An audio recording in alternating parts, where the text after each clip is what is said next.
नमस्कार दोस्तों, मैं एडवोकेट विकास गुप्ता और आज हम बात करने जा रहे हैं ट्रायल बाय मीडिया पर। तो चलिए शुरू करते हैं। मीडिया ट्रायल मतलब लीगल मुद्दे पर मीडिया द्वारा दिए जाने वाला वर्डिक्ट या उसके द्वारा उसके ऊपर सारे फैक्ट को तोड़ मरोड़ के जो बताया जाता है दोस्तों, उसको आमतौर पर हम मीडिया ट्रायल कहते हैं। दोस्तों, क्या आप जानते हैं भारतीय मीडिया और एंटरटेनमेंट इंडस्ट्री की एक 2022 की रिपोर्ट क्या कहती है?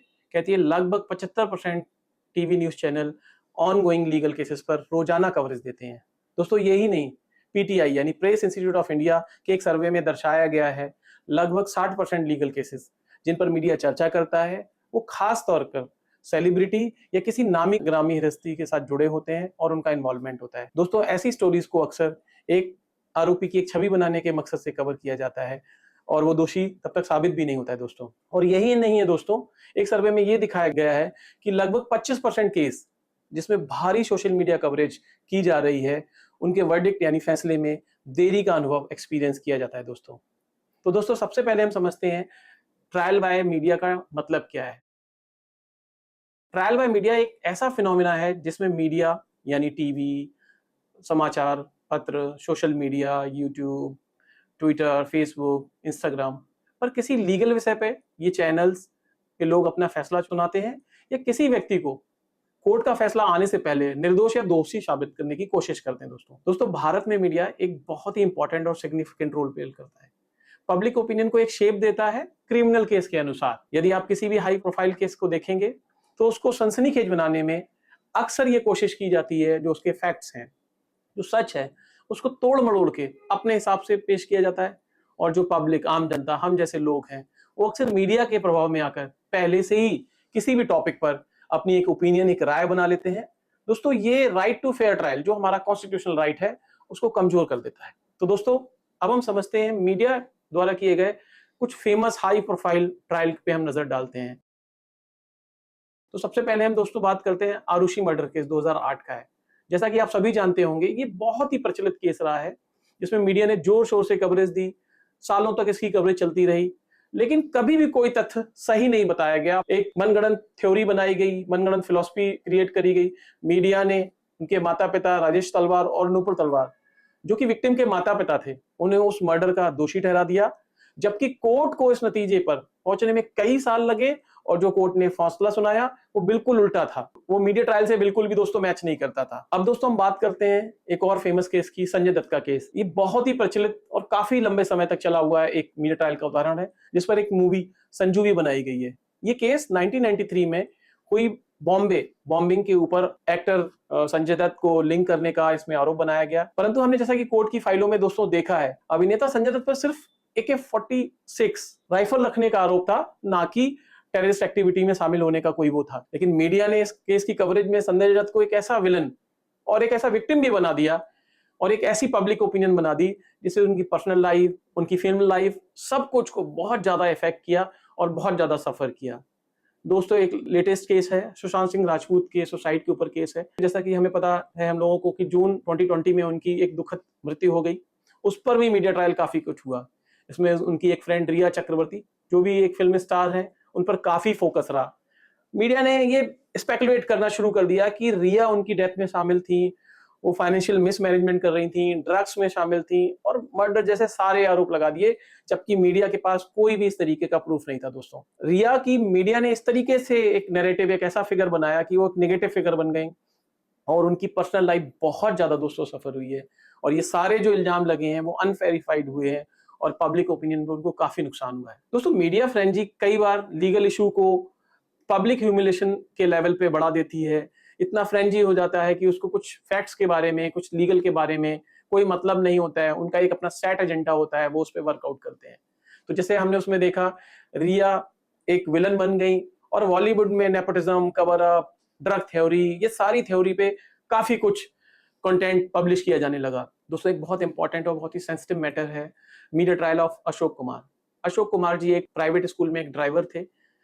उस एक प्राइवेट स्कूल में एक बच्चे की वॉशरूम में मौत हो जाती है, मृत्यु हो जाती है और उसके मर्डर में अशोक कुमार जो ड्राइवर थे, बस के कंडक्टर थे, उनको पकड़ लिया जाता है और उनको इस मर्डर का आरोपी बना दिया जाता है।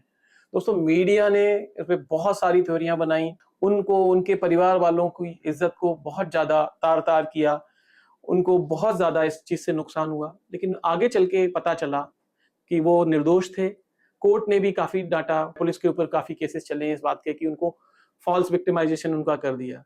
तो दोस्तों मीडिया कई बार अपने फैक्ट अपनी इन्वेस्टिगेशन में अपनी थ्योरीज बना देती है, जो कि एक्यूज नहीं वास्तव में विक्टिम होता है। हमने आर्यन खान, जो कि famous film star Shahrukh Khan के बेटे हैं, उनके ड्रग के बारे में जो एक केस हुआ था उसके बारे में हमने बहुत ही मीडिया ट्रायल देखा हो गया, उनको ड्रगिस्ट बोला गया, उनको बहुत ज्यादा बातें बोली गई। फाइनली हमने कोर्ट जजमेंट में क्या देखा है, उनको निर्दोष साबित किया गया और वो रिहा हो गए। तो दोस्तों फेमस लोगों के ऊपर मीडिया ट्रायल करना एक बहुत ही प्रेवलेंट रहा है। आजकल आप एक अतुल सुभाष जी हैं, उनका बड़ा ही सैड इंसिडेंट है, उसके ऊपर भी आप देख रहे होंगे, हॉट टॉपिक आजकल चल रहा है। तो बिना कोर्ट का आदेश पढ़े हुए, बिना तथ्य जाने हुए तरह तरह की टिप्पणियां की जाती हैं, तरह तरह की बातें बोली जाती हैं। दोस्तों अब हम जानते हैं भारत का कानून मीडिया ट्रायल के ऊपर क्या कहता है। तो हमारा कॉन्स्टिट्यूशन ऑफ इंडिया यानी संविधान का आर्टिकल 19(1)(a ये फ्रीडम ऑफ स्पीच और एक्सप्रेशन की गारंटी देता है, जिसमें मीडिया रिपोर्टिंग भी शामिल है। लेकिन मीडिया रिपोर्ट न्यूज की करेगी, पब्लिक अवेयरनेस करेगी, लेकिन अपनी कोई ओपिनियन, अपना कोई एजेंडा नहीं चला सकती है। आर्टिकल 21 ये राइट टू लाइफ की गारंटी देता है। ये कॉन्स्टिट्यूशन में राइट टू फेयर ट्रायल भी इसका एक पार्ट है। दोस्तों जो फेयर ट्रायल है वो इसी आर्टिकल का पार्ट है, यानी मीडिया किसी भी पूर्वाग्रह, किसी भी बायसनेस से कोई भी न्यूज नहीं चला सकती है, किसी का फॉल्स एक्यूजेशन नहीं कर सकती है। दोस्तों अगला law contempt of court act भी है। उसमें ये एक्ट मीडिया पे जो पब्लिसिटी होती है, जो मीडिया रिपोर्ट्स या वीडियोस जारी करती है, उसमें ये परिभाषित किया गया है कि किस तरीके की चीजों को वो दिखा सकती है, किस तरीके की चीजों को नहीं दिखा सकती है। दोस्तों हमारा BNSS भारतीय नागरिक सुरक्षा संहिता का सेक्शन 366 भी ये कहता है कि कोर्ट किसी भी मीडिया कवरेज को जो कि गलत हो रही है, जो ठीक नहीं है उसकी नजर में, उसको बैन यानी रेस्ट्रिक्ट कर सकती है। दोस्तों तो दोस्तों अब हम बात करते हैं मीडिया द्वारा किए गए डिफेमेशन से जुड़े कानूनों के बारे में। यह एक सटीक उपाय है अगर आप मीडिया ट्रायल का सामना कर रहे हैं। दोस्तों सेक्शन 356 सब सेक्शन 1 BNS का, जो पहले IPC का सेक्शन 499 होता था दोस्तों, वो डिफाइन करता है डिफेमेशन के बारे में। अगर सोशल मीडिया सूचना दिए जाने के बावजूद भी डिफेमेटरी कंटेंट को नहीं हटाती है, तो सोशल मीडिया प्लेटफॉर्म को भी पेनल्टी के लिए रिस्पॉन्सिबल ठहराया जा सकता है, उनके ऊपर भी ये पेनल्टी लगाई जा सकती है। एक और सेक्शन है दोस्तों, सेक्शन 196 और सेक्शन 299 ऑफ BNS। ये हेट स्पीच को बात करता है, ये प्रोमोटिंग एनिमिटी यानी कि दुश्मनी बढ़ाने के लिए जो कंटेंट होता है, हेट स्पीच होता है, उसके बारे में बात करता है। ये हमारे नए एक्ट में इलेक्ट्रॉनिक मीडिया को भी जोड़ा गया है। तो जिस तरीके से सोशल मीडिया, आपके चैनल्स हेट स्पीच को बढ़ावा देते हैं, अगर उसके खिलाफ कंप्लेंट होती है तो उस तरीके के कंटेंट को हटाना मैंडेटरी है, बहुत ज्यादा अनिवार्य है। दोस्तों आप कोर्ट से एक रेस्ट्रेनिंग ऑर्डर भी मांग सकते हैं। सेक्शन 360 BNS में भी इसका प्रावधान है, जैसा कि मैंने आपको बताया। दोस्तों आप हाई कोर्ट में भी रिट मैंडेमनस के अंतर्गत आप उनको अप्रोच कर सकते हैं। उसमें आप यूनियन, स्टेट और पर्टिकुलर चैनल या सोशल मीडिया प्लेटफॉर्म को पार्टी बना सकते हैं। दोस्तों जागरूकता ही आपकी ताकत है, याद रखें इस बात को।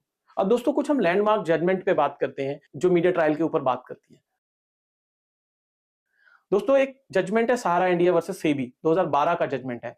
इस सुप्रीम कोर्ट ने बहुत ज्यादा अच्छी गाइडलाइन बोली है। सुप्रीम कोर्ट ने कहा है media needs to refrain from broadcasting और publishing content that could prejudice public opinion, यानी कि अगर कोई भी इस तरीके की मीडिया कवरेज कोई भी पब्लिक ओपिनियन बना रही है, हार्म कर रही है उस बंदे को, तो उसको रिफ्रेन किया जा सकता है, उसको रोका जा सकता है। एक और दोस्तों जजमेंट है ए Rajagopal versus state of Tamil Nadu. इस केस में सुप्रीम कोर्ट ने कहा है कि प्रेस की फ्रीडम एब्सोल्यूट नहीं है, उसको रेस्ट्रिक्ट किया जा सकता है। जुडिशियल प्रोसीडिंग की ऑथेंटिसिटी के समझौता नहीं किया जा सकता है। तो प्रेस के पास एब्सोल्यूट फ्रीडम नहीं है दोस्तों। इवन आर्टिकल 19 ऑफ कॉन्स्टिट्यूशन उनको ये पावर देता है एक्सप्रेस करने की, लेकिन ये एब्सोल्यूट नहीं है। दोस्तों अब हम समझते हैं हमारी सरकार ने सोशल मीडिया पर किस तरीके की रेस्ट्रिक्शन लगाई है। तो सबसे जो इंपॉर्टेंट है, इंफॉर्मेशन टेक्नोलॉजी इंटरमीडिएट गाइडलाइन 2021 की है। तो सोशल मीडिया पर कड़े नियम कानून लागू किए गए हैं, यानी अगर कंप्लेंट मिलती है तो 36 आवर्स के अंदर उनको उस तरीके के हेट स्पीच या इलीगल मटेरियल को प्लेटफॉर्म से हटाना पड़ेगा। दोस्तों एक और सेक्शन है, सेक्शन 79 ऑफ IT एक्ट 2000। उसके अंतर्गत एक ऐसा मैकेनिज्म बनाया गया है कि प्लेटफॉर्म को अपने आप से ये इनलीगल कंटेंट पे ध्यान देने की आवश्यकता है, और अगर उनको गलत लगता है तो उनको हटाने की जरूरत है।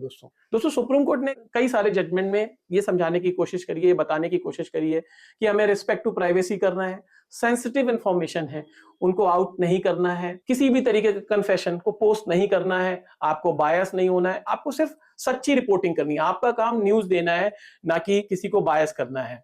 और अगर आप कोई रिपोर्ट बना रहे हैं तो उसमें आपको एविडेंस यानी सबूत के साथ दोस्तों रिपोर्ट बनाने की बहुत जरूरत है। दोस्तों भारत में अपराध मामलों में मीडिया ट्रायल एक बहुत बड़ा मुद्दा बन चुका है।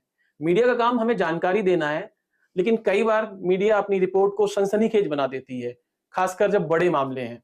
अगर जैसे आप आरुषि तलवार का हत्याकांड देखें, संजय दत्त का बॉम्बिंग का इशू देखें आप, तो मीडिया ने पहले ही आरोपियों को दोषी मान लिया था, जबकि केस अदालत में ही चल रहा था, और साथ में आम जनता भी एक ओपिनियन बना लेती है जिसको बाद में बदल पाना काफी मुश्किल होता है। दोस्तों मीडिया को हर घटना की रिपोर्ट करते वक्त ये ध्यान में रखना चाहिए कि वो सिर्फ इंफॉर्मेशन यानी न्यूज दे रहा है, ना कि किसी को दोषी या निर्दोष साबित करना है।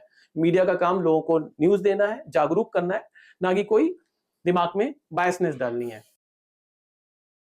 दोस्तों अगर हम मीडिया की रिपोर्टिंग को सनसनीखेज यानी सेंसेशनल या हद से ज्यादा ड्रामेटाइज देखें, तो हमें समझने की जरूरत है कि हम किसी के बारे में फैसले करने का हक नहीं रखते हैं। सबको अपना पक्ष और सबकी अपनी एक सच्चाई होती है।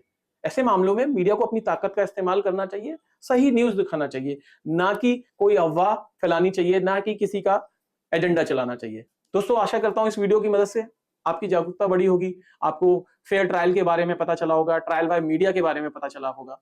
अपने कमेंट्स हमें कमेंट सेक्शन में दे सकते हैं, हमें आप मेल कर सकते हैं, आप हमारी वेबसाइट www.legalcommentary.in पर विजिट कर सकते हैं, वहां पे हमने एक डिटेल रिपोर्ट दी है। दोस्तों हमारा काम आपकी जागरूकता बढ़ाना है। आशा करते हैं इस वीडियो से आपकी नॉलेज बढ़ी होगी, आपको trial by media, fair trial के राइट्स के बारे में पता रहेगा। जल्दी ही हम अगले वीक एक नए वीडियो के साथ मिलते हैं, तब तक सतर्क रहें, जागरूक रहें। धन्यवाद।